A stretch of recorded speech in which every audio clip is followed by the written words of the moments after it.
Lisa has developed something, has been practicing a long time and teaching for a long time, something called depth hypnosis. And I think it would be helpful if you could give people an idea of that in general, and then if there are particular ways you work with people to help them deal with the fact that we all deal with anger coming at us and from within us. Any particular? Well, in depth hypnosis, one of the first things we look at is personal responsibility, right?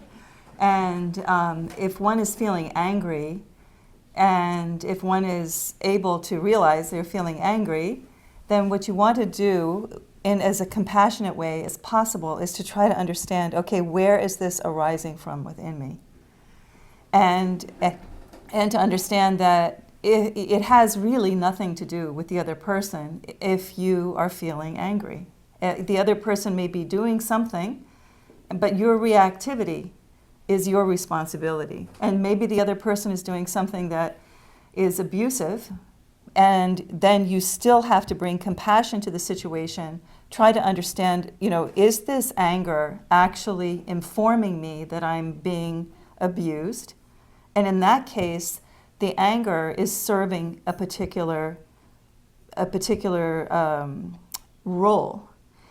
And you would not want to necessarily try to get to the place of, I have to have compassion for this person while they're abusing me. You have to listen to your own reactivity, find out compassionately what's going on within you, recognize, okay, if this person's abusing me, I can certainly have, understand where they might be coming from, but it's not okay for them to continue doing that.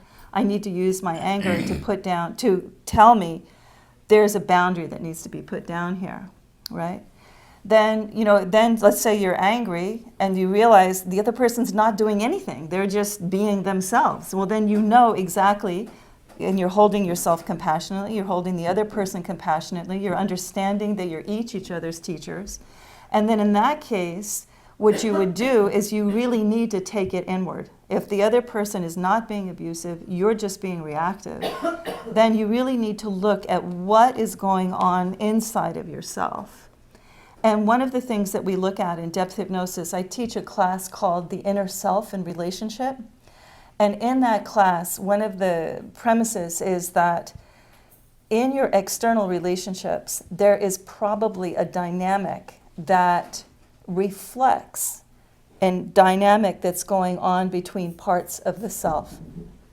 So then if you're in a situation where someone's just kind of not doing too much and you're being reactive, then you have to see, okay, what are they doing that's causing this reactivity, and is there an internal configuration inside of me that needs to be resolved in order for me to be able to get to a place where I'm not reactive.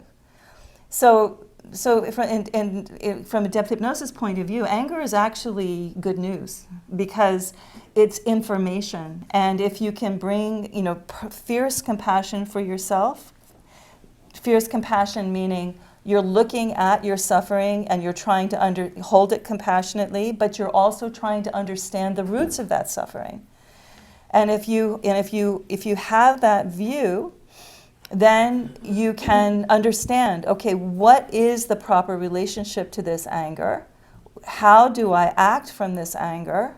And all the while understanding that whatever is happening inside of you is probably a function of, or whatever is happening in the relationship between the two of you is probably a function of something internal to you that this person is bringing forward and is therefore your teacher and is therefore to be respected. And one of the things that I often say in my classes is that relationships are really a cauldron of transformation. And if you can bring whatever reactivity is coming up in the relationship and understand that it's there showing you something about yourself, even as you're showing the other person something about themselves, then you're way beyond having an argument. You're like way into consciousness. It's like, woo, we just got, the whole field just opened up, and we are here trying to hold ourselves and each other compassionately while we understand this anger, You know, is we're not trying to patch it up. We're not trying to make it better. We're trying to listen to it, right?